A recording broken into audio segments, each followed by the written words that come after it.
महादेव शिव त्रिदेव में से एक है। ब्रह्मदेव जहाँ सृष्टि के रचिता माने गए हैं, वही विष्णु पालक और शिव संहारक माने गए हैं। विष्णु को हरि और शिव को हर कहा जाता है। धर्मशास्त्रों में हरि के 24 अवतारों का वर्णन है, उसी प्रकार हर के 19 अवतारों का उल्लेख मिलता है। शिव पुराण में कहा गया है कि भगवान शिव और उनके अवतार बिल्कुल समुद्र और लहरों की तरह है। इनका ना कोई आदि और ना कोई अंत। जब कुछ नहीं था शिव तब भी थे, और जब कुछ नहीं होगा तब भी शिव होंगे। इसलिए शिव जी के अनेकों अवतार हैं, क्योंकि वे अनंत हैं। आज हम आपको शिव महापुराण में बताए गए शिव जी के कुछ अंश अवतारों का उल्लेख करेंगे। वीडियो शुरू करने से पहले एक छोटा सा निवेदन है कि कमेंट में हर हर महादेव अवश्य लिखें। नंबर 1, वीरभद्र अवतार। वीरभद्र को भगवान शिव का गण माना जाता है। यह अवतार उनकी जटा से उत्पन्न हुआ था। एक कथा अनुसार शिवजी के ससुर दक्ष प्रजापति ने एक विशाल यज्ञ का आयोजन किया, जिसमें सभी ऋषि मुनि देवी और देवताओं को बुलाया गया, परंतु इस यज्ञ में दक्ष ने शिव और सती को नहीं बुलाया था। माता सती अपने पति महादेव की इच्छा के विरुद्ध अपने पिता दक्ष प्रजापति के द्वारा आयोजित इस यज्ञ में गई थी। पिता का यज्ञ समय कर सती बिना बुलाए ही पहुँच गयी, किंतु जब उन्होंने वहाँ जाकर देखा कि न तो उनके पति का भाग यज्ञ के लिए निकाला गया है और न उनका सत्कार किया गया, बल्कि पिता ने उनकी ओर देखा तक नहीं। अपने और अपने पति का गौर अपमान देखकर सती ने यज्ञ के भीतर ही कूदकर आत्मदाह कर दिया। यह देखकर वहाँ हाहाकार मच गया। भगवान शंकर को जब यह समाचार मिला तो वे क्रोधित हो गए। उन्होंने दक्ष, उसकी सेना और वहाँ उपस्थित उनके सभी सलाहकारों को दंड देने के लिए अपनी जटा से वीरभद्र नामक एक गण उत्पन्न किया। उत्पन्न होते ही वीरभद्र शिव की आज्ञा से तेजी से यज्ञ स्थल पहुँचे और उन्होंने वहाँ की भूमि को रक्त से लाल कर दिया और बाद में दक्ष को पकड़कर उसका सिर धड़ से अलग कर दिया। इस घटना का वर्णन स्कंद शिव और देवी पुराण के बाद देव संहिता में भी मिलता है। बाद में ब्रह्मा जी और विष्णु जी कैलाश पर्वत पर गए और उन्होंने महादेव से विनय कर अपने क्रोध को शांत करने को कहा और राजा दक्ष को जीवन देकर यज्ञ को संपन्न करने का निवेदन किया। बहुत प्रार्थना करने के बाद भगवान शिव ने उनकी बात मान ली और दक्ष के धड़ से बकरे का सिर जोड़कर उसे जीवन दान दिया, जिसके बाद यह यज्ञ पूरा हुआ। भगवान शिव के गण वीरभद्र की दक्षिण भारत में शिवजी की तरह ही पूजा अर्चना होती है। वीरभद्र मंदिर लेपाक्षी गांव में स्थित है।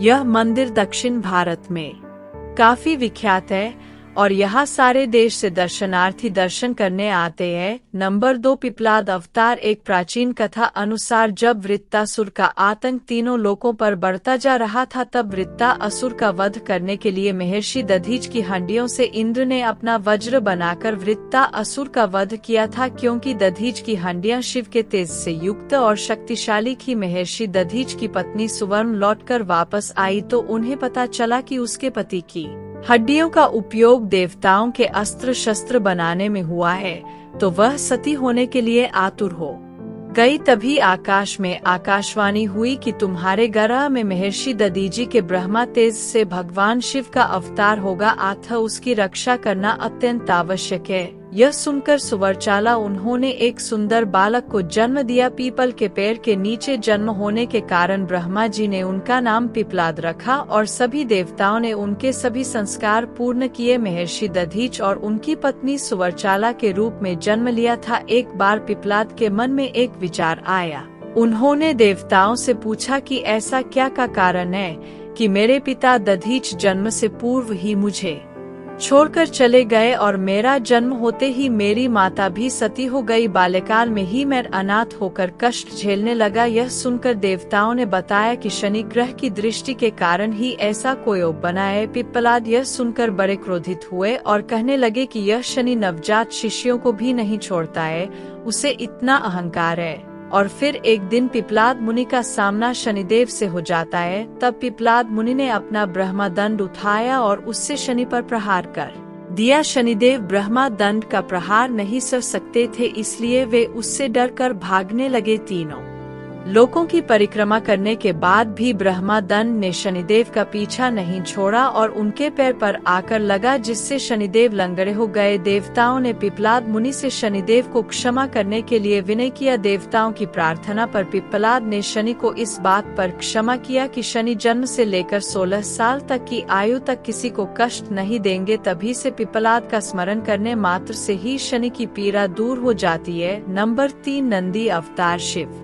पुराण की कथा के अनुसार शलादर हो जाने के कारण वंश समाप्त होता देख उनके पितरों ने चिंता व्यक्त की। तपादी में व्यस्त रहने के कारण गृहस्थ आश्रम नहीं अपनाना चाहते थे। शलादर देव को तप से प्रसन्न कर ऐसा पुत्र का वरदान मांगा जो जन्म और मृत्यु के बंधन से मुक्त हो। इंद्रदेव ने इसमें अपनी असमर्थता जाहिर करते हुए भगवान शिव को प्रसन्न करने के लिए कहा। भगवान शंकर शलादर तपस्या से प्रसन्न हुए और स्वयं शलादर में प्रकट होने का वरदान दिया। वे नंदी के रूप में प्रकट हुए। शंकर के वरदान से नंदी मृत्यु भय आदि से मुक्त हुए। भगवान शंकर ने माता पार्वती की सम्मति से संपूर्ण गणों और वेदों के समक्ष गणों के अधिपति के रूप में नंदी का अभिषेक करवाया। इस तरह नंदी नंदीश्वर में बदल गए। कुछ समय पश्चात नंदी और मर्तों की पुत्री सुयशा का विवाह हुआ। भगवान शंकर ने नंदी को वरदान दिया कि जहाँ भी नंदी का निवास होगा उसी स्थान पर शिव भी निवास करेंगे। यही कारण है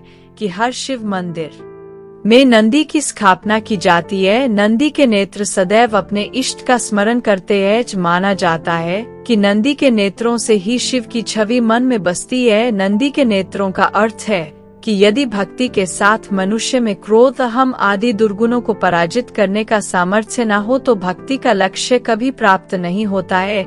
नंदी पवित्रता, विवेक, बुद्धि और ज्ञान के प्रतीक माने जाते हैं। उनके जीवन का हर क्षण भगवान शिव को समर्पित है।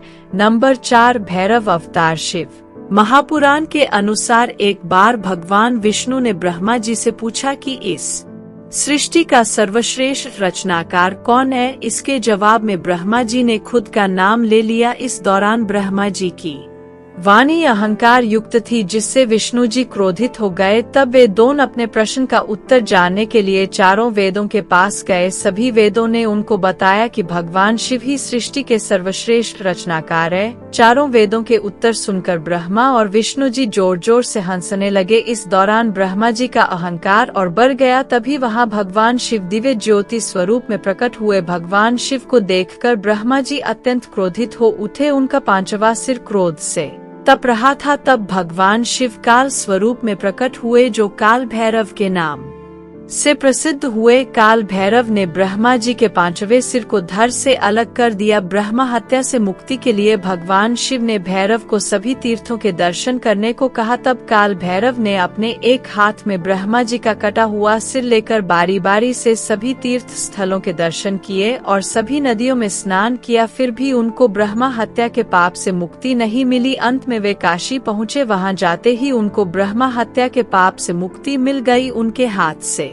ब्रह्मा जी का 5वां सिर जमीन पर गिर पड़ा। उस जगह को कपाल मोचन तीर्थ कहा जाता है। इसके बाद से काल भैरव काशी में ही सदा के लिए बस गए। ऐसी मान्यता है कि तब से काल भैरव काशी में ही स्थायी रूप से निवास करते हैं। नंबर 5, अश्वत्थामा। अश्वत्थामा काल, क्रोध, यम व भगवान शिव के अंशावतार थे। द्रोणाचार्य ने भगवान शिव को पुत्र रूप में पाने के लिए घोर तपस्या की थी। उनकी तपस्या से प्रसन्न होकर भगवान शिव ने उन्हें वरदान दिया था कि वे उनके पुत्र के रूप में अवतरित होंगे। समय आने पर द्रोण के यहाँ बलशाली पुत्र ने अश्वत्थामा के रूप में अवतार लिया। महाभारत में गुरु द्रोणाचार्य के पुत्र अश्वत्थामा ही एकमात्र ऐसे योद्धा थे जो युद्ध को कौरवों के पक्ष में करने की क्षमता रखते थे, लेकिन उन्हें युद्ध के अंत में सेनापति बनाया गया था। युद्ध के 18वें दिन दुर्योधन ने रात्रि में उल्लू और कौवे की सलाह पर अश्वत्थामा को सेनापति बनाया था। उस एक रात्रि में ही अश्वत्थामा ने पांडवों की बची लाखों सेनाओं, पुत्रों और गर्भ में पल रहे पांडवों के पुत्रों तक को मौत के घाट उतार दिया था। अश्वत्थामा के इस नरसंहार के बाद पांडवों में विरक्ति का भाव आ गया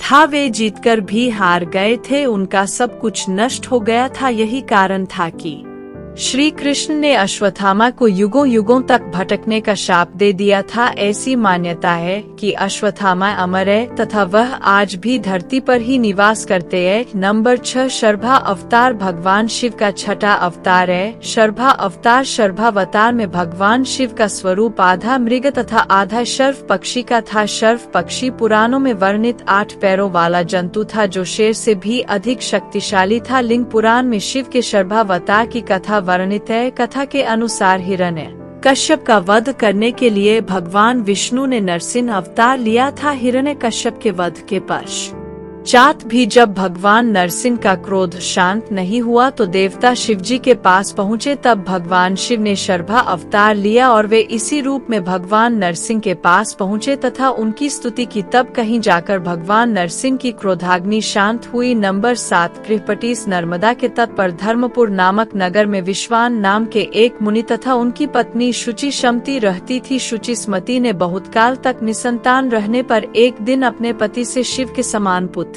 प्राप्ति की इच्छा की। मुनि विश्वनाथ ने काशी जाकर भगवान शिव के वीरेश लिंग की आराधना की। एक दिन मुनि को वीरेश लिंग के मध्य एक बालक दिखाई दिया। मुनि ने बाल रूप धारी शिव की पूजा की। उनकी पूजा से प्रसन्न होकर भगवान शिव ने शुचिस्मती के गर्भ से अवतार लेने का वरदान दिया। कालांतर में शुचिस्मती गर्भवती हुई और भगवान शिव शुचिस्मती के गर्भ से पुत्र रूप में प्रकट हुए। गृहपटीस कृत शब्द गृह से बना है जिसका अर्थ है घर और पति का अर्थ है स्वामी। गृहपटीस भगवान शिव को दिव्य गृहस्थ के रूप में संदर्भित करता है। यह अवतार शिव को एक ऐसी भूमिका में चित्रित करता है जो सृजन भरण पोषण और पारिवारिक जीवन की जटिल गतिशीलता के साथ उनके संबंधों को उजागर करता है। अपने अन्य उग्र और तपस्वी रूपों के विपरीत देखभाल करने वाले पिता और समाज के एक जिम्मेदार सदस्य के रूप में प्रस्तुत करता है। गृह प्रवेश और भगवान कार्तिकेय के साथ उनके दिव्य निवास कैलाश पर्वत पर निवास करते हुए दर्शाया गया है।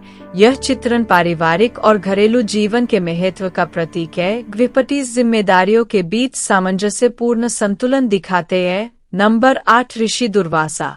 दुर्वासा ऋषि भगवान शिव के पुत्र कहलाते हैं। माना जाता है कि उनका जन्म भगवान शिव के क्रोध से हुआ था। इसी कारण से उनके स्वभाव में जन्म से ही क्रोध का ज्वालामुखी समाहित है। दुर्वासा ऋषि को छोटी छोटी बातों पर क्रोध आ जाता था और वह श्राप दे देते थे। पौराणिक कथा के अनुसार एक समय जब माता पार्वती भगवान शिव के साथ एकाकी समय व्यतीत कर रही थी तब अचानक से देवताओं ने उनके एकांतवास में खलल डाल दिया, जिसके बाद भगवान शिव का क्रोध अपने चरम पर पहुंच गया। भगवान शिव का क्रोध देख सभी देवता छुप गए। इतने में माता अनुसूया भगवान शिव और मां पार्वती के दर्शनों के लिए पहुंची। माता अनुसूया को आता देख माता पार्वती ने भगवान शिव को शांत कराने की कोशिश की। भगवान शिव शांत तो हो गए लेकिन उनके क्रोध से जन्मी ऊर्जा कैलाश में इधर उधर टकराकर कैलाश का ही नुकसान करने लगी। सभी देवतागण और महादेव के परिवार के सदस्य भगवान शिव के पास पहुँचे और उनसे इस क्रोध ऊर्जा को नष्ट करने की प्रार्थना करने लगे। तब भगवान शिव ने बताया कि वह इस ऊर्जा को पुनः अपने अंदर नहीं समा सकते हैं, क्योंकि यह ऊर्जा उनके तीसरे नेत्र से निकली है और उनका तीसरा नेत्र अगर दोबारा खुला तो उससे सृष्टि को और भी नुकसान होगा। महादेव की बात सुन माता अनुसूया ने भगवान शिव से आज्ञा मांगी कि वह अपने तपोबन से उनकी इस क्रोध ऊर्जा को अपने भीतर धारण कर सकती है। महादेव ने भी माता अनुसूया को आज्ञा प्रदान की, जिसके बाद माता अनुसूया ने इस ऊर्जा को अपने गर्भ में धारण किया। क्योंकि माता अनुसूया ने क्रोध ऊर्जा को गर्भ में धारण किया था, इसी कारण से महादेव के क्रोध से ऋषि दुर्वासा का जन्म हुआ और क्रोधाग्नि से प्रकट होने के कारण उनके स्वभाव में अत्यंत क्रोध समाहित हो गया। नंबर 9 हनुमान अवतार। शिव महापुराण के अनुसार माता अंजनी ने भगवान शिव को अपने पुत्र के रूप में प्राप्त करने के लिए उनकी घोर तपस्या की थी और वर मांगा था, जिसके बाद भगवान शिव ने पवन देव के रूप में अपनी रुद्र शक्ति का अंश हवन कुंड में अर्पित कर दिया था। भगवान शिव द्वारा अर्पित की गई वही शक्ति माता अंजनी के गर्भ में प्रविष्ट हुई और फिर चैत्र शुक्ल पक्ष की पूर्णिमा के दिन हनुमान जी का जन्म हुआ। भगवान शिव जानते थे कि एक बार राम जी को पृथ्वी का कल्याण करने के लिए मेरी आवश्यकता होगी। शिव को यह भी पता था कि कलयुग में ना मैं नजर आऊंगा और ना ही राम, तब कोई अवतार भी धरती पर नहीं होगा। इसलिए शिव ने अपने एक शक्तिशाली रूप को जन्म दिया जो कलयुग में भी अजर अमर रहेगा। नंबर 10 वृषभ अवतार। समुद्र मंथन में हारने के बाद असुर जब पाताल की तरफ भागने लगे तो भगवान विष्णु भी उनके पीछे चले गए और उन्होंने सभी असुरों को मार डाला। विष्णु जी जब वापस जाने लगे तो उन्होंने देखा कि 5 सुंदर स्त्रियां उनकी तपस्या कर रही है। वे पांचों माता लक्ष्मी की बहनें थी जो उनके भाग्य से ईर्ष्या करती थी। भगवान विष्णु ने वर मांगने को कहा तो उन्होंने कहा कि वे देवी लक्ष्मी और बैकुंठ को त्याग दें और न ही वे खुद को भी पहचाने और सदा पाताल में उनके साथ निवास करे। भगवान विष्णु ने तथास्तु कह दिया, जिससे वे खुद को भी भूल गए। पाताल में रहते समय उन्होंने उन स्त्रियों से कई पुत्र उत्पन्न किए।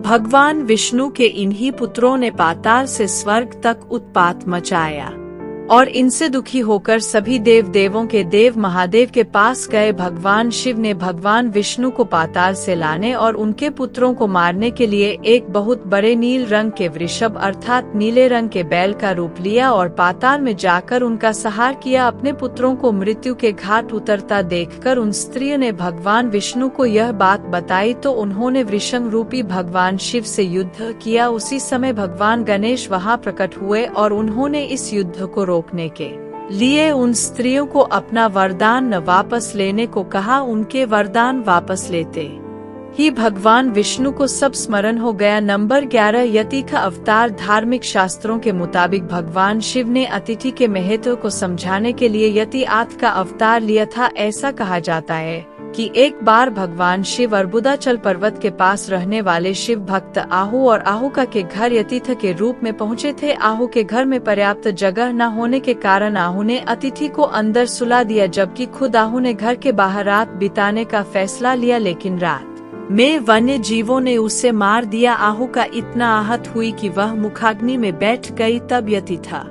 भगवान ने दर्शन दिए और वरदान दिया कि वे अगले जन्म में भी पति पत्नी ही रहेंगे। नंबर 12 कृष्ण दर्शन अवतार। एक समय की बात है, महाराज नभ श्राद्ध देव मनु के पुत्र थे। यह बड़े विद्वान और जितेंद्रिय थे। इन्हीं महाराज नभ को सनातन ब्रह्मा तत्व का ज्ञान देने के लिए भगवान शिव ने कृष्ण दर्शन नामक अवतार लिया। शिव पुराण में वर्णित कथा के अनुसार नभ जब विद्या अध्ययन करते हुए गुरुकुल में निवास कर रहे थे तब उनके भाइयों ने उन्हें नष्ट ब्रह्मचारी मानकर उनको पैतृक संपत्ति में भाग न देकर समस्त संपत्ति आपस में बांट ली और अपना अपना भाग लेकर वे उत्तम रीति से राज्य करने लगे। गुरुकुल से वेदों का अध्ययन करके वापस लौटने पर नभ ने भाइयों से अपना हिस्सा मांगा तो भाइयों ने कहा कि बंटवारे के समय हम तुम्हारा हिस्सा लगाना भूल गए हैं, अतः तुम पिताजी को ही अपने हिस्से में ले लो। नभ ने हिस्से के विषय में भाइयों द्वारा कही बात पिता से कही तो श्राद्ध देव मनु ने कहा, बेटा भाइयों ने तुम्हें यह बात ठगने के लिए कही है। मैं तुम्हारे लिए भोग साधक उत्तम दाय नहीं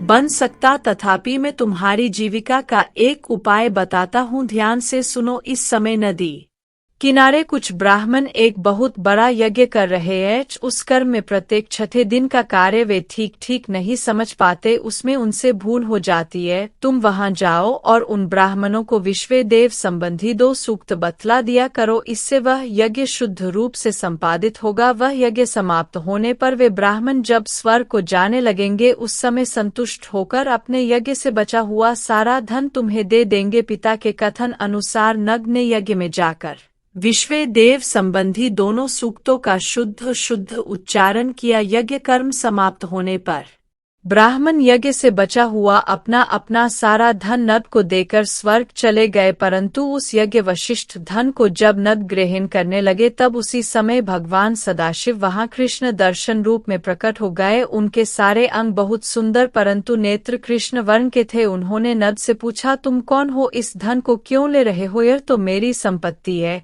नभ ने कहा, यह तो यज्ञ से बचा हुआ धन है, इसे ऋषिगण मुझे देकर स्वर्ग चले गए हैं, इसे लेने से आप मुझे क्यों रोक रहे हैं? इस पर कृष्ण दर्शन ने कहा, हे मित्र, हम दोनों के इस झगड़े में अब तुम्हारे पिता ही निर्णायक होंगे। वे जैसा कहे वैसा ही करना चाहिए। नग ने कृष्ण दर्शन की बात अपने पिता से कही। इस पर श्राद्ध देव मनु ने भगवान सदाशिव के चरण कमलों का ध्यान किया और पुत्र नभ को समझाते हुए कहा, वे पुरुष जो तुम्हें धन लेने से रोक रहे हैं वे कोई और नहीं बल्कि स्वयं भगवान सदाशिव ही है।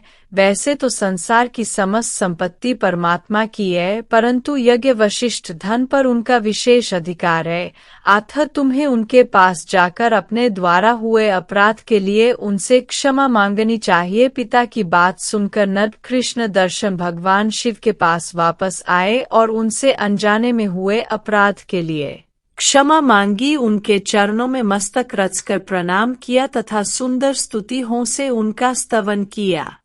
लीलाधारी भगवान ने प्रसन्न होकर नभ पर कृपा दृष्टि डाली और मुस्कुराते हुए कहा, तुम्हारे पिता ने धर्म अनुकूल निर्णय दिया है और तुमने भी साधु स्वभाव के कारण सत्य ही कहा है। अतः मैं तुम पर बहुत प्रसन्न हूँ। यह सारा धन मैं तुम्हें देता हूँ, साथ ही तुम्हें सनातन ब्रह्मा तत्व का ज्ञान भी प्रदान करता हूँ। तुम इस लोक में निर्विकार रहकर सुख भोगो, अंत में तुम्हें मेरी कृपा से सद्गति प्राप्त होगी। ऐसा कहकर भगवान शिव अंतर्धान हो गए। नंबर 13 अवधूत अवतार। भगवान शिव ने अवधूत अवतार लेकर इंद्र के अहंकार को चूर किया था। एक समय बृहस्पति और अन्य देवताओं को साथ लेकर इंद्र शिव जी के दर्शनों के लिए कैलाश पर्वत पर गए। इंद्र की परीक्षा लेने के लिए शिव जी ने अवधूत रूप धारण कर उनका मार्ग रोक लिया। इंद्र ने उस पुरुष से अवज्ञा पूर्वक बार बार उसका परिचय पूछा तो भी वह मौन रहा। इस पर क्रोधित होकर इंद्र ने ज्यों ही अवधूत पर प्रहार करने के लिए वज्र छोड़ना चाहा, वैसे ही उनका हाथ स्तंभित हो गया। यह देखकर बृहस्पति ने शिवजी को पहचान कर अवधूत की बहुविधि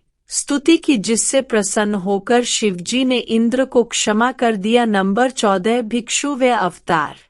धर्म ग्रंथों के अनुसार महाभारत के बाद सभी देवता अपने अपने धाम चले गए और इसके बाद पृथ्वी लोक पर कलयुग का प्रारंभ हो चुका था। कलयुग के प्रारंभ होने के बाद देवता बस विग्रह रूप में ही रह गए। अब कलयुग होने की वजह से धर्म और अधर्म के बीच ज्यादा भेद नहीं था। अब सारे लोग धन संपत्ति के लालच में एक दूसरे के राज्य पर हमले कर रहे थे और उनकी संपत्ति छीन रहे थे। विदर्भ के राजा सत्यरथ के साथ भी कुछ ऐसा ही हुआ। शत्रु राज्य ने उनके राज्य पर हमला कर दिया और राजा सत्यरथ को मार डाला। उसकी गर्भवती पत्नी ने शत्रुओं से छिपकर अपने प्राण बचाए, क्योंकि उनके गर्भ में एक बालक था। अगर उनके प्राण चले जाते तो उस बालक की भी मृत्यु हो जाती। राजा सत्यरंजन हुआ। जंगल के पास एक सरोवर था। रानी को प्यास लगी थी तो वे अपने पुत्र को हाथ में लेकर सरोवर की ओर जाने लगी। रानी ने सरोवर के एक किनारे पुत्र को रखा और वे जल पीने के लिए सरोवर में चली गई, लेकिन सरोवर में जाते ही घड़ियाल ने रानी को अपना आहार बना लिया। कुछ समय बीतने पर वह बालक भूख प्यास से तड़पने लगा। भगवान शिव अपनी दिव्य दृष्टि से यह सब देख रहे थे। भगवान शिव से उस बालक की पीड़ा देखी नहीं गई और उन्होंने उस बालक की सहायता करने का निर्णय किया। महादेव की प्रेरणा से एक भिखारिन वहां पहुंची। तब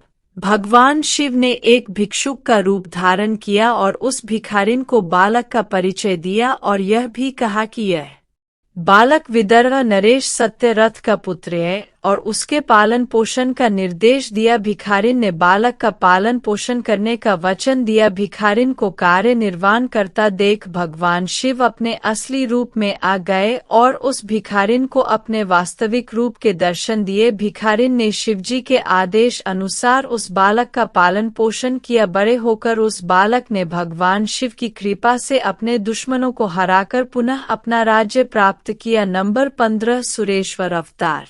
एक कथा अनुसार व्याघ्रपाद नामक एक महान ऋषि थे। उनके 2 पुत्र थे, एक का नाम था उपमन्यु और दूसरे का नाम था धमे। एक बार वे दोनों खेलते खेलते एक आश्रम में जा पहुंचे। वहां उन्होंने देखा कि एक गाय अपने बच्चे को दूध पिला रही थी। अपने घर जाकर उपमन्यु ने अपनी माता से दूध भात खिलाने की इच्छा व्यक्त की। माता यह सुन पानी में आटा मिलाकर दोनों को लाकर दे देती है। यह देख उपमन्यु ने अपनी माता से कहा कि माता, यह दूध नहीं है। तो माता बोली कि हे पुत्र, हमारे घर में हमारा पेट भरने जितना भी अनाज उपलब्ध नहीं है और हमारी गाय जंगल के फल फूल खाती है। हम अपनी गाय को अनाज खिला सके उतना धन हमारे पास नहीं है। हमारी स्थिति अब शिवजी ही संभाले। माता की सारी बातें सुन उपमन्यु ने महादेव की तपस्या करने का निर्णय लिया। तपस्या करने हेतु उपमन्यु हिमालय की ओर चला गया और कई वर्ष तक केवल बाएं पैर के अंगूठे के अग्रभाग के बल पर खड़े रहकर उपमन्यु ने भगवान शिव जी की कठोर तपस्या की। महादेव उसकी तपस्या से प्रसन्न थे, परंतु उन्होंने उपमन्यु की परीक्षा लेने का निर्णय किया। महादेव ने उपमन्यु की परीक्षा लेने के लिए सुरेश्वर यानी इंद्रदेव का रूप धारण किया और उपमन्यु के पास पहुंचे। उपमन्यु के पास जाकर उन्होंने कहा, वत्स, तुम महादेव की तपस्या कर रहे हो, मेरी शरण में आ जाओ, मैं तुम्हें इच्छा अनुसार वर दूंगा। इंद्रदेव भगवान शिव की तरह तरह से निंदा करने लगे। यह सुन उपमन्यु से रहा नहीं गया और इंद्रदेव से कहा, मैं भगवान शिव जी का आराधक हूँ और उनकी इस प्रकार निंदा नहीं सुन सकता। भगवान शिव जी की निंदा सुनते ही मेरा यह जन्म दूषित हो गया है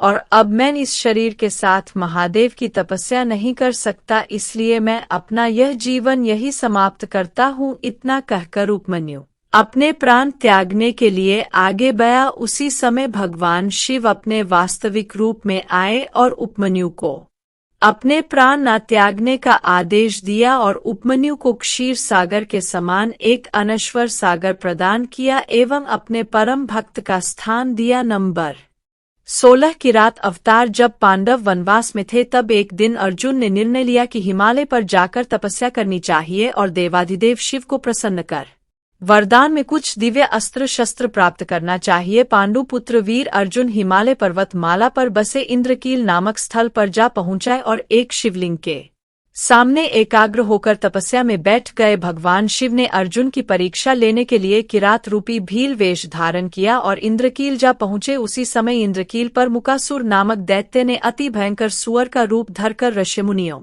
के आश्रम में उत्पात मचाना शुरू कर दिया। ऋषि मुनियों के आश्रमों में कोलाहल मच गया। इससे अर्जुन का ध्यान भंग हो गया। विकराल सुअर को उत्पात मचाते देखकर उसने धनुष पर बाण चढ़ाया और चला दिया, लेकिन सुअर के शरीर में 2 तीर एक साथ आ घुसे। दूसरा तीर किरा भेषधारी शिव का था। 2 तीर खाकर सुअर भेषधारी मुकासर ढेर हो गया और जमीन पर गिरते ही अपने असली रूप में आ गया। सुअर का वध किसने किया, इस बात को लेकर अर्जुन और किरात रूपी शिव दोनों अड़ गए। लेकिन जैसे ही अर्जुन की दृष्टि किरात के गले में पड़ी फूलमाला पर पड़ी, वह स्तब्ध रह गया, क्योंकि वही फूलमाला तो अर्जुन ने शिवलिंग पर चढ़ाई थी। यह देखकर अर्जुन को समझ में आ गया कि किरात के रूप में कोई और नहीं स्वयं भगवान शंकर है। अर्जुन किरात के चरणों में गिर पड़े और अपने आंसुओं से भगवान शिव के चरणों को धोकर क्षमा मांगी। तब शिवजी अपने असली रूप में प्रकट हुए। अर्जुन ने वही शिव पूजन करके उन्हें प्रसन्न किया। देवाधिदेव शिव ने अर्जुन के भक्ति और साहस की प्रशंसा की और वरदान स्वरूप अभेद्य पाशुपत अस्त्र प्रदान किया। नंबर 17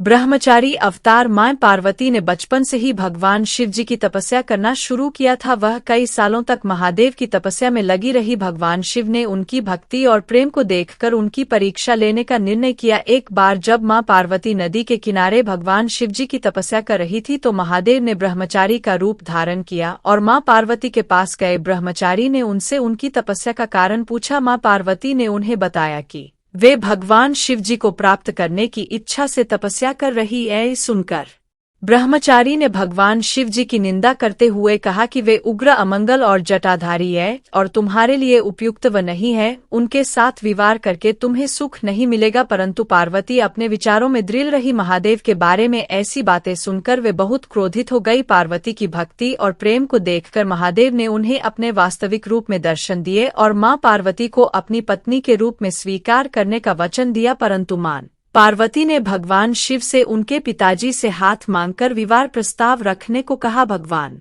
शिवजी ने उनकी बात से सहमत होकर पिता के समक्ष प्रस्ताव रखने का वचन दिया। नंबर 18 सुनत नर्तक अवतार। कुछ दिनों बाद शिवजी ने सुनत नर्तक अवतार धारण करके पार्वती के पिता हिमाचल के महल में जाकर नृत्य किया। उन्होंने इतना सुंदर और मनोहर नृत्य किया कि सभी प्रसन्न हो गए। महाराज हिमाचल ने भी उनकी नृत्य कला की प्रशंसा की। महाराज हिमाचल ने सुनत नर्तक के पास जाकर कहा कि तुम्हारी नृत्य कला अत्यधिक अद्भुत है, हम इस कला का मूल्य नहीं तय कर सकते, इसलिए आप बताएं कि आप कितना मूल्य चाहते हैं, हम वही मूल्य देंगे जो आप मांगेंगे। सुनकर सुनत नर्तक वेश भारी शिवजी ने मां पार्वती का हाथ मांग लिया। पिता हिमाचल दुविधा में पड़ गए क्योंकि वे सुनत नर्तक को उनके शब्दों के अनुसार मूल्य देने का वचन दे चुके थे। सुनत नर्तक अचानक वहां से चले गए, परंतु जाते जाते मां पार्वती को उनके वास्तविक रूप का दर्शन दे दिए। उसके बाद मां पार्वती ने अपने पिता हिमाचल को सुनत नर्तक के वास्तविक रूप के बारे में बताया और उनके विवाह प्रस्ताव को सहमति देने को कहा,